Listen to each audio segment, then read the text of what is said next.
자, 이번 시간에는 지난 시간에 이어서 거시변수의 측정, 거시경제 데이터의 측정이 있어가지고 GDP에 대한 이야기를 연속하도록 하겠습니다. 자, 485페이지에 보시면요. 실질 GDP와 명목 GDP에 대한 이야기가 나오죠. 그래서 실질 GDP와 명목 GDP에 대한 이야기가 나오는데 이 이야기는 어떻게 생각하시면 좋겠냐면 여러분들이 작년 소득, 예를 들어 작년 소득도 좋고 10년 전 소득도 좋아요. 이게 예를 들어 가지고 1년간 어떻게 측정을 할까요? 뭐 한 2천만원 정도 됐다고 생각해 보세요. 2천만원 정도 됐는데 올해 소득 또는 작년 소득이 이제 3천만원이 됐어요. 이런 경우에 이제 소득이 2천만원에서 3천만원 됐다는 것이 과연 전부 다가 우리의 생활의 질의 향상 또는 소비할 수 있는 가능성의 증가로 포함된 것인가를 살펴보자는 거죠. 근데 기본적인 답은 이것 중에 전부가 소비할 가능성의 증가는 아니란 거예요. 왜냐하면 이와 같이 소득이 증가한 부분에서는 첫 번째 가격이 상승해가지고 소비량은 똑같은데 물가가 상승하거나 가격이 상승해가지고 이렇게 지출액이 증가한 부분도 있을 거예요. 그 다음에 또 하나는 어떻습니까? 실제로 가격이 아닌 수량의 증가, 실제로 소비량의 증가로 인해가지고 지출액이 증가한 부분도 있을 거라고요. 그래서 이 두 가지 중에 실제로 우리의 고생이 직접 영향을 줄 수 있는 것은 이게 아니고 이거라는 거죠. 이해가시죠? 그렇기 때문에 수량 측면에서의 변화를 한번 걸러내라는 거죠. 그래서 교과서를 봐주시면요. 어느 해의 GDP가 예전보다 증가했다면 그거는 재화나 서비스의 거래량 또는 생산량이 증가했거나 아니면 서비스 가격이 상승한 거란 거죠. 가격이 상승한 거죠. 이 두 가지를 분리시키고 싶고 그 다음에 이 가격 요인을 제외한 부분에서의 총량의 변화를 측정하고 싶기 위해서 사용하는 지표가 바로 실질 GDP라는 거예요. 그래서 실질 GDP의 정의는 485페이지에 22.4의 두 번째 단락을 봐주십시오. 즉 실질 GDP는 올해 생산된 재화와 서비스의 가치를 올해에 생산된 재화와 서비스의 가치를 과거에 고정된 가격으로 측정함으로써 올해에 생산된 재화와 서비스의 가치를 과거 일정 시점에서 고정된 가격으로 측정함으로써 그 경제의 전반적 재화 생산, 서비스 생산의 흐름의 변화를 설명해 준다는 거예요. 이해가시죠? 물가가 변했다면 그것 자체로 이 금액이 커진 게 있기 때문에 그 물가로 인한 부분을 제외시켜 버리겠다는 거죠. 자, 그래서 실질 GDP가 실제로 어떻게 계산되는지를 보다 명확하게 알아보기 위해서 아래쪽 예를 한번 보자고 되어 있습니다. 485페이지 아래쪽 칼럼의 아래쪽을 봐주시면 명목 GDP하고 실질 GDP의 정의를 아주 깨끗하게 해놓고 있습니다. 노미널 GDP는 재화와 서비스의 생산 가치를 재화 서비스 생산의 가치를 현재 가격으로 계산한 거예요. 현재 가격으로 계산한 겁니다. 거기에 비해 가지고 재화와 서비스의 생산 가치를 불변 가격으로 계산한 것이 실질 GDP예요. Real GDP입니다. 자, 그래서 여기서 불변 가치라고 되어 있는데 불변 가치를 10년마다 갱신하기도 하고 5년마다 갱신하기도 해요.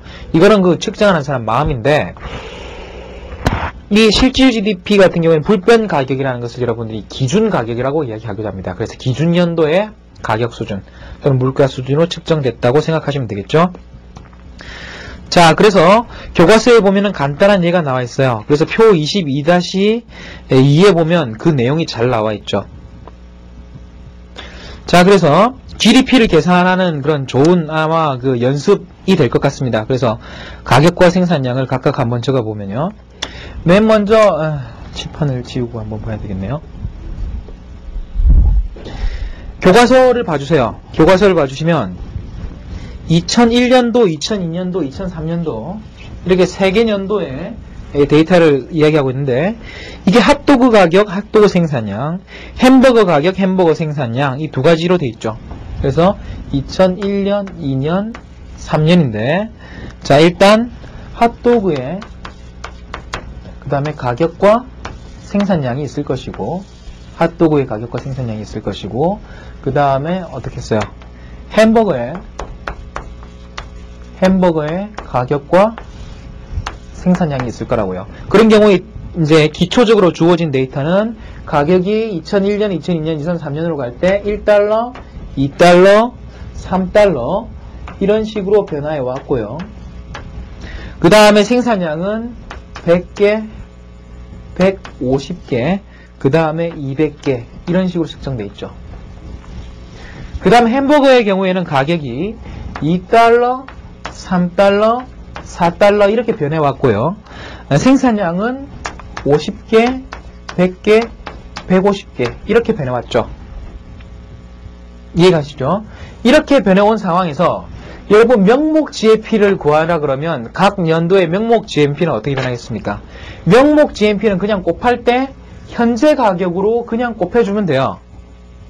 개별 연도의 GDP는 그냥 어떻습니까? 명목 GDP는 그냥 개별 연도의 가격을 그냥 곱해주면 됩니다. 그러면 2001년도는 어떻게 되겠어요?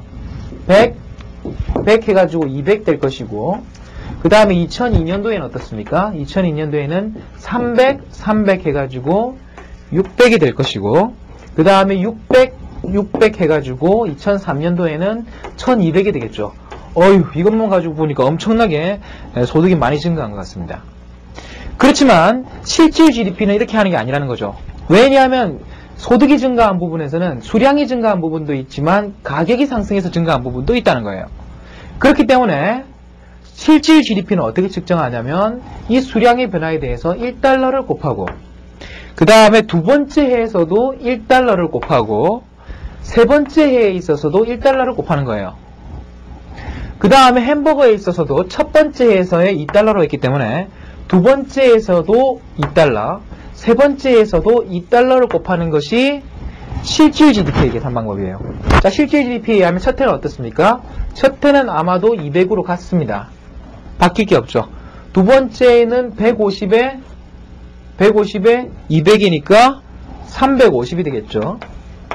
두 번째는 350이 되고, 세 번째는 얼마겠어요? 여기 보세요.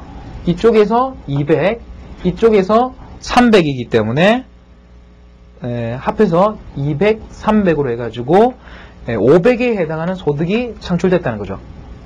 그래서 사실 우리가 가격의 변화까지 이렇게 모두 포함했을 때 소득은 200에서 1200으로 이렇게 6배의 그러한 생활 수준의 향상을 가져왔다고 평가할 수 있을 뻔했는데, 그 6배 중에 어때요?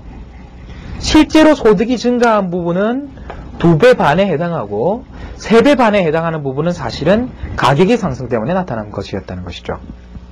이해가시죠? 그렇기 때문에 이와 같이 계산할 때 1200, 500 이것을 노미널 GDP라고 부르고 이것을 Real GDP라고 부른다고 그렇게 말씀을 드립니다. 노미널 GDP, Real GDP 이런 내용을 이해하시고요. 자, 그래서 우리가 물가를 고려한 경우와 고려하지 않은 경우 이 내용에 대한 차이를 보셨고, 그러면 이제 그 다음 페이지에 보면 GDP 디플레이트라는 개념이 나와요.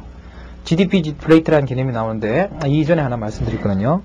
자, 이까지 이야기를 통해서 여러분들이 아실 수 있는 거는 명목 GDP를 구할 수도 있고 실질 GDP를 구할 수도 있어요. 실질 GDP를 구할 수도 있는데, 여러분들이 거시 변수의 경제 활동의 상황을 정확하게 측정하기 위해서는 물가와 소득을 구분해서 측정해야 되고 이중으로 측정해서는 안 돼요. 그럴 것 같으면 여러분들이 대부분 경제학자들이 이야기하고 있는 성장률이라든지 대부분 경제학자들이 이야기하고 있는 그런 경기 지표의 변화는 실질 GDP를 중심으로 하고 있겠어요? 아니면 명목 GDP를 중심으로 하고 있겠어요?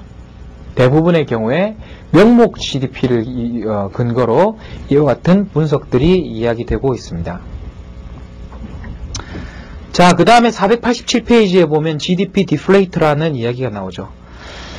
자, 그래서 22-4-2에 보면 GDP 디플레이트라는 그런 또 하나의 유용한 지표를 구할 수 있다 이렇게 되어 있는데요. 오른쪽에 칼럼을 먼저 봐주십시오. GDP 디플레이트라는 거는 이게 물가 지표의 대표적인 예예요. 물가 지표의 대표적인 예인데 다음 시간에도 보시겠습니다만, 여러분 물가는 여러 가지로 측정할 수 있어요. 물가는 여러 가지로 측정할 수 있는 게 소비자 물가 지수가 있을 수 있겠죠. 그래서 소비자들이 사용하는 물건들이 얼마나 가격이 상승했냐는 거예요. 근데 이러한 지표는 얼마든지 말씀드릴 수 있겠죠. 고시생 물가지수. 그래가지고 고시생들이 밥 먹는 이제 식사하고 고시생들이 가지고 있는 책값 이런 걸 가지고 물가지수를 구해가지고 고시생들이 소비하게 될 그런 이제 재화들에 대한 물가는 얼마나 상승했는지를 측정할 수도 있어요. 그 다음에 직장인 물가지수, 여성 물가지수, 그 다음에 중고생 물가지수 얼마든지 측정할 수 있거든요. 근데 GDP를 기준으로 만약에 물가를 하나 계산했다면 이건 어떻겠어요? 한 경제에서 거래되는 모든 대상을 가지고 물가를 측정하게 된 거예요. 그렇기 때문에 우리가 생각할 수 있는 물가지수 중에 가장 포괄적인 물가지수가 뭐겠어요? 그게 GDP 디플레이터라는 거죠. 자, 그래서 물가 수준의 지표로서 명목 GDP를 실질 GDP로 나눈 수치에 100을 곱한 것 이렇게 돼 있죠. 명목 GDP를 실질 GDP로 나눈 수치에 100을 곱한 것 이렇게 되어 있는데 이게 가장 포괄적인 지수라는 것을 여러분은 쉽게 아실 수 있겠습니다. 자, 그래서 명목 GDP를 실질 GDP로 나눈 수치에 100을 곱해서 가장 포괄적인 이런 지수를 구할 수 있는데 지금까지 말들을 한번 정리를 해보면 이렇게 되겠죠. 교과서에 보시면 GDP 디플레이터는 명목 GDP 나누기 실질 GDP 곱하기 100으로 되어 있죠. 명목 GDP 나누기 실질 GDP 곱하기 100인데 대부분의 분들이 무슨 GDP를 한번 나누고 100을 곱했다는 것을 쉽게 알아요. 그럼 한번 생각해 보세요. 위쪽에 명목이 들어가겠어요? 아래쪽에 명목이 들어가겠어요? 그거는요. 일단 여러분들이 명목 GDP가 높다는 것은 실질 GDP보다 명목 GDP가 높다는 것은 그 안에 뭐가 포함됐다는 뜻이에요? 물가 상승이 포함됐다는 뜻이죠. 그렇기 때문에 명목 GDP가 높으면 높을수록 물가가 많이 상승한 거예요. 그렇기 때문에 명목이 분자로 가야 되고 실질이 분모로 가야 됩니다. 예를 들어 가지고 이런 경우에 물가가 전혀 상승하지 않았다고 할 것 같으면 명목 GDP와 실질 GDP가 똑같을 거기 때문에 GDP 디플레이터는 얼마가 되겠어요? 1 또는 100%가 되겠죠. 자, 그와 같은 경우가 될 겁니다.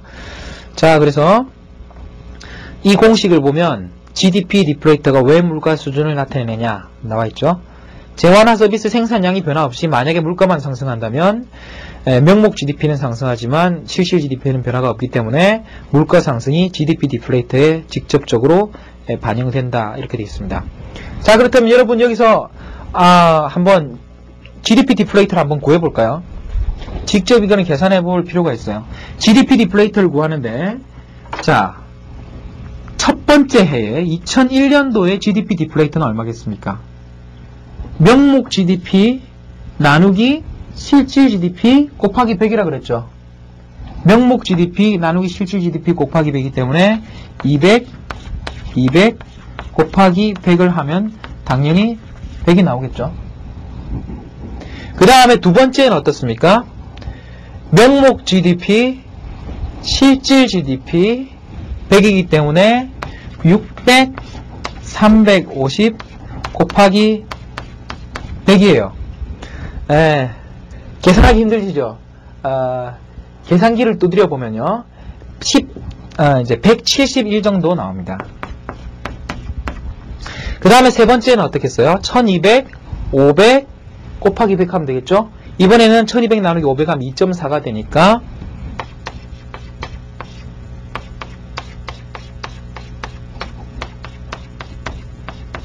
이거는 240 가까이 나오겠죠. 사실은 제가 계산을 직접 한 게 아니라 여러분 교과서 486페이지 아래쪽에 보면 GDP 디플레이터가 직접 계산되는 내용이 나 있습니다. 그래서 이 식이 제가 지금 말씀드린 식이고 결국 첫 해에는 그 가격이 기준이기 때문에 170 이제 그 가격 그대로이고 두 번째에는 171 정도 거의 두 배가 조금 덜 되는 그런 물가 상승이 있었고 두 번째 해까지 갈 때는 보니까 2.4배 해당하는 그런 물가가 상승했음을 예상할 수 있습니다. 측정할 수 있습니다. 자, 그래서 GDP 디플레이터는 평균적인 물가 수준을 나타내는 대표적인 지표이고 소비자 물가 지수와 비교는 다음 장에서 설명되도록 하겠습니다. 487페이지를 보면요. 487페이지를 보면 실질 GDP의 최근 추이에 대해서 나와 있어요. 실질 GDP의 최근 추이에 나와 있는데 488페이지 표를 한번 봐주십시오.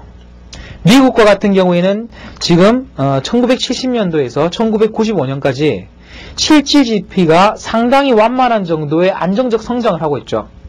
상당히 완만한 정도의 안정적 성장을 하고 있는데요. 여기서 여러분 두 가지를 정확하게 구분을 해주시기 바랍니다. 미국 경제의 GDP 변화를 볼 때 상당한 정도 70년대부터 안정된 변화를 하고 있다고요. 안정된 변화를 하고 있지만 이 안정된 성장 추이 속에서도 어때요? 때로는 경기가 호황인 경우가 있고 때로는 경기가 불황인 경우가 있죠. 그래서 이렇게 초세선이 나타내는 이러한 현상을 가리켜가지고 장기 성장의 문제라고 이야기하고 단기적으로 발생하는 이런 호황 불황의 문제를 가리켜가지고 단기 변동의 문제라고들 이야기를 해요. 그래서 이 두 가지 문제에 대해서 다 답을 줄 수 있는 내용이 GDP입니다. 그렇기 때문에 GDP가 중요한데 한번 봐주시죠. 70년부터 95년까지 지속적인 성장을 거뒀고 70년대 초반, 70년대 중반 이 두 번은 뭐였어요? 이른바 오일 쇼크가 발생했을 때였죠. 그 다음에 80년대 초반, 80년대 중반. 80년대 중반은 이 당시가 이제 일본 경제가 성장하면서 미국이 일본에 추월당했다고 이야기하고 일본 경제에 의해 가지고 미국 경제가 많이 잠식됐던데요. 그래가지고 이 당시에 미국 기업들이 상당히 고생을 많이 했죠. 그래서 미국의 실업 증가, 미국 기업의 도산, 그 다음 미국 기업의 해외 유출 이런 것들이 문제가 되었던 상태입니다. 90년대 초에 잠시 불황이 있었고 그 이후에 장기 성장의 그러한 그런 궤도에 들어서게 됐습니다. 그래서 예전에는 단기 변동에 더 많은 관심을 가지게 되었는데 최근에는 신성장 이론이라 그래가지고 불황 없이 또는 물가 상승 없이 지속적인 소득 증가가 나타나는 이런 현상에 대한 관심이 많아요. 그래서 이거를 로머나 루카스 등의 경제학자들이 중심이 되어 있는 신성장 모형이라고 합니다.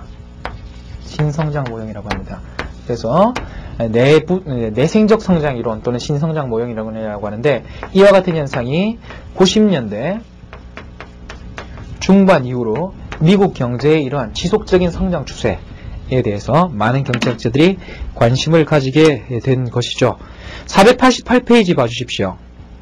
실질 GDP와 명목 GDP를 정의하고 어느 쪽이 더 우수한 경제구생 지표인가? 자, 어느 쪽이 더 우수한 경제 지표입니까? 실질 GDP가 훨씬 우수한 지표입니다. 왜냐하면 명목 GDP는 수량의 증가뿐만 아니라 가격의 상승으로 인한 그러한 측면도 포함하고 있지만 실질 GDP는 가격의 상승으로 인한 부분을 배제시켰다는 거죠. 그 가격으로 인해서 배제된 부분이 뭐예요? 그게 GDP 디플레이트라는 거라고 말씀드렸습니다.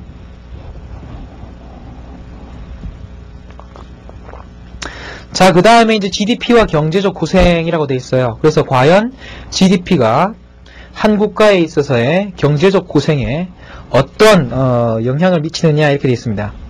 이 장의 앞부분에서는 GDP가 경제적 고생을 나타내는 가장 좋은 지표라고 이야기했던 바 있죠. 그렇지만 GDP가 만능은 아니란 거예요. GDP가 만능은 아니란 거예요. 자, 그래서 GDP는 총소득이면서 재화와 서비스에 대한 지출과 같다. 그렇기 때문에 사람들이 얼마를 쓸 수 있냐는 거죠. 얼마를 썼느냐는 거죠.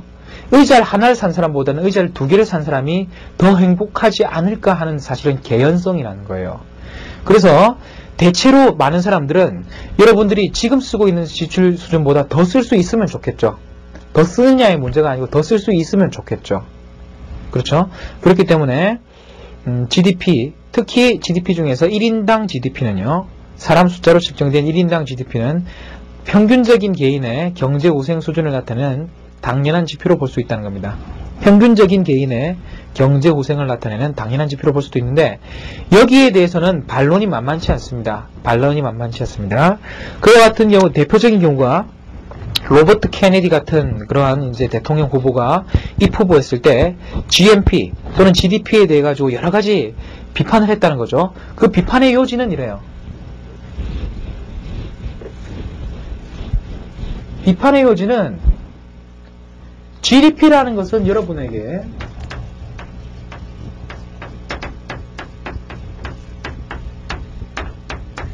여러분들이 얼마만큼을 생활할 수 있느냐는 삶의 양은 측정해 줄 수 있다는 거예요. 삶의 양은 측정해 줄 수 있지만 이거보다 더 중요한 인간답게 살아간다는 퀄리티 오브 라이프에 대한 답은 그다지 주지 못한다는 거죠. 삶의 질에 대한 이야기는 그다지 많이 하지 못한다는 거예요. 이게 이제 로버트 케네디의 기본적인 비판인데 여러분도 읽어보시면 상당히 가슴에 와닿는 바가 있을 거예요. 한번 보세요. GDP는 우리 자녀들의 건강, 교육의 질 또는 그들이 간단한 놀이들로부터 얻는 즐거움을 반영하지 않는다. 시의 아름다움이나 결혼 생활의 건강함, 국정에 대한 논쟁에서 나타나는 예지, 공무원들의 정직성도 포함하지 않는다. 우리가 용기나 지혜, 국가에 대한 헌신도 우리의 용기나 지혜, 국가에 대한 헌신도도 방임하지 않는다. 그 다음에 요컨대 우리의 삶을 가치 있게 하고 우리가 미국인임을 자랑스럽게 만드는, 미국 사람들은 이런 말 하면 되게 좋아한다 그러죠. 우리가 미국인임을 자랑스럽게 만드는 이런 요인들을 제외한 나머지 것들만 포함하는 것이다 이렇게 얘기되어 있어요. 그래서 어때요? 여러분 소득이 100만원 늘어나는 게 좋겠어요? 아니면 내년에 우리나라가 월드컵에서 우승하면 좋겠어요? 브라질 사람들은 아마 소득이 우리나라보다 낮고 가난할지는 모르지만 축구라는 것에서 훨씬 많은 기쁨을 느끼고 있을지 모른다고요. 그 다음에 인도 사람들은 우리나라보다 훨씬 가난하지만 그 종교적인 수양을 통해 가지고 기쁨을 느낄 수 있을지도 몰라요. 그런 내용들은 모두 GDP에서 포함되지 않고 있다는 거죠. 국가적 자긍심 이런 것도 당연히 포함되지 않는다는 거죠. 그래서 맨큐 교수도 상당히 완곡하게 반론을 하고 있습니다. 로버트 케네디의 말은 대부분 옳다는 거예요. 그럼에도 불구하고 우리들이 GDP를 중요시하는 이유는 무엇인가 하는 거죠. 퀄리티 오브 라이프가 퀀티티 오브 라이프보다 중요함에도 불구하고 왜 이 GDP라는 척도를 그렇게 중요하게 이야기하느냐 하는 이야기입니다. 맨 먼저 GDP라는 것은 말씀드렸지만 행복한 생활을 영위하는 정도를 의미하는 것이 아니고 행복한 생활을 영위할 수 있는 가능성이에요. 소득이 적다면 아무리 많이 소비해봤자 여러분들이 소비할 수 있는 양의 한계가 있죠. 하지만 소득이 많으면 좀 더 많은 소비를 할 수 있는 가능성이 있어요. 좀 더 자기가 원하는 것을 많이 할 수 있는 그런 가능성이 있다는 거죠. 그렇기 때문에 행복한 생활을 영위할 수 있는 가능성 또는 행복한 생활을 영위할 수 있는 그런 여지가 있다는 뜻으로 이해하십시오. 여러분들이 부자가 되면은 애들에게 좀 더 좋은 분유를 먹일 수도 있을 겁니다. 그 다음에 좀 더 부자가 된다면 좀 더 우수한 교육제도를 가질 수도 있을 겁니다. 좀 더 소득이 많으면 애들로 하여금 일을 시키지 않고 시의 아름다움에 대해서 이해할 수 있도록 만들어줄 수도 있을 겁니다. 좀 더 시간이 많이 남는다면 사람들로 하여금 국가에 대한 헌신이라든지 아니면 스스로에 대한 자긍심에 대해서 깨닫게 만들어줄 수도 있을 겁니다. 여러가지 GDP라는 것이 높다는 것이 GDP가 높은 것이 바로 삶을 가치 있게 만들어주는 건 아니지만 가치 있는 삶을 실현하기 위한 전제 조건을 만들어준다는 거죠. 가능성을 만들어줄 수 있다는 겁니다. 그 다음에 이제 GDP가 완벽한 후생 구조가 아니라서 예를 들어가지고 여가 같은 걸 포함시키는데 여러분들이 죽도록 일만 하면 GDP는 높아지겠죠. 하지만 여러분들이 사실은 여가 생활도 어느 정도 즐기면서 사람들이 살고 싶다는 거죠. 그래서 여가를 고려하지 못한다 하는 것은 GDP의 그런 큰 단점일 수 있습니다. 그 다음에 또 하나 문제가 되는 것이 환경의 질 같은 것이죠. 그렇기 때문에 여러분들이 아무리 소득을 많이 증가시키더라도 그렇게 하는 과정에서 공기가 나빠지고 물이 나빠진다면 우리에게 무슨 소용이 있겠어요? 그게 다시 우리 건강으로 나빠지는데요. 그래서 GDP를 비판하는 사람들이 이렇게 비판합니다. 우리가 공정을 돌려가지고 환경을 오염시키고 환경이 오염됐기 때문에 그거를 정화시킨다고 또 공장을 돌리고 거기서 나온 것을 문제를 해결하기 위해서 또 공장을 돌리고 하는 과정에서 GDP는 엄청나게 높아져 있다는 거죠. 하지만 과연 우리가 예전에 산업혁명 이전보다 행복하냐 하면은 거기에 대해서 일관적인 답을 줄 수 없다는 것이 환경론자들의 비판들이에요. 그 다음에 이제 시장 가격을 통해서 측정하기 때문에 시장 밖에서 일어나는 행위, 대부분 예를 들어서 자녀 양육이나 자원봉사 같은 것들은 포함되지 않는다는 거죠. 자녀 양육을 하는 기쁨이나 자원봉사 같은 것은 포함되지 않기 때문에 삶의 질에 문제가 있을 거라는 거예요. 자, 그럼에도 불구하고 마지막에 결정타를 한번 칩니다. 경제 이론에 있어서 또는 사회적인 분석이 있어가지고 기본적으로 답을 주는 것은 여러분 저하고 이렇게 이야기하는 것이 아니라 탁상에서 경제학자가 머리를 굴리는 게 아니라 사람들이 모여서 이야기를 하는 것도 아니고 실증조사를 통해 가지고 질이 높다고 나오면 높은 거예요. 실증조사를 통해 가지고 GDP가 높은 국가가 삶의 질이 높다고 나오면 그건 분명한 답이라는 거죠. 그래서 그럼에도 이렇게 GDP가 만족스럽지 못함에도 불구하고 GDP를 강조하는 이유는 GDP가 높은 사람이 GDP가 높은 국가가 삶의 질이 높다는 그런 강한 상관관계를 보일 수 있는 그런 예들이 얼마든지 많다는 거예요. 예를 들어 가지고 많이 사용하는 것이 성인 문자 해동률, 그 다음에 평균 수명, 그 다음에 유아 사망률, 이런 것들을 많이 측정하죠. 그래서 이러한 변수들과 GDP와의 관계를 구해보면 아주 강한 상관관계가 있다는 거예요. 자, 소득이 높은 독일, 일본, 미국 이런 국가들은 가난한 나이지리아, 방글라데시, 인도보다 어떻습니까? 독일, 미국, 일본 같은 경우에는 대부분의 사람들이 글을 읽을 수도 있고 대부분 70대까지 생존하고 그 다음에 영아 사망률도 엄청 낮다고요. 거기에 비해서 삶의 이제 GDP가 낮은 국가들은 저체중 신생아가 많고 영아 사망률이 높고 영양 실조가 많고 1인당 교사 수가 적기 때문에 평균 문자 해독률도 엄청나게 낮다고요. 문자를 안다는 것은 사람들이 생각할 수 있는 틀을 넓혀주는 것이기 때문에 그 사람의 삶의 가치에 상당한 영향을 미칠 겁니다. 자, 그렇기 때문에 실증조사를 통해서 GDP가 높은 국가일수록 특히 그런 삶의 질이 높다는 것이고 표 22-3에 보시면 미국, 일본, 독일 이런 순서로 소득이 높은 순서로 되어 있고 평균 수명이 나와 있고 성인 문자 해독률이 나와 있죠. 여러분 보시다시피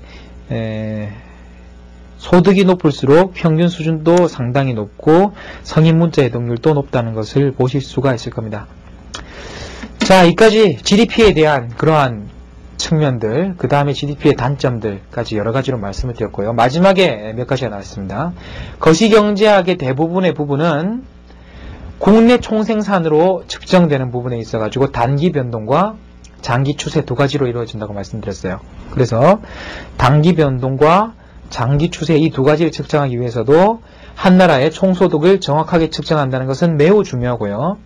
한 국가의 총소득을 측정한다는 것은 매우 중요하고 만약에 국가 간의 소득폭이 줄어들고 있다든지 아니면 국가 간의 소득폭이 늘어나고 있다든지 이런 내용들은 여러 국가 간의 비교에 있어가지고 정책을 위반하는데 상당히 중요한 답들을 준다는 겁니다.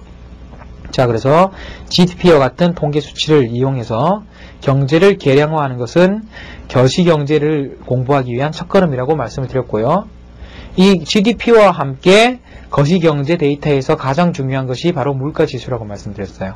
다음 시간부터는 물가지수에 대한 이야기를 좀 자세히 설명드리도록 하겠습니다.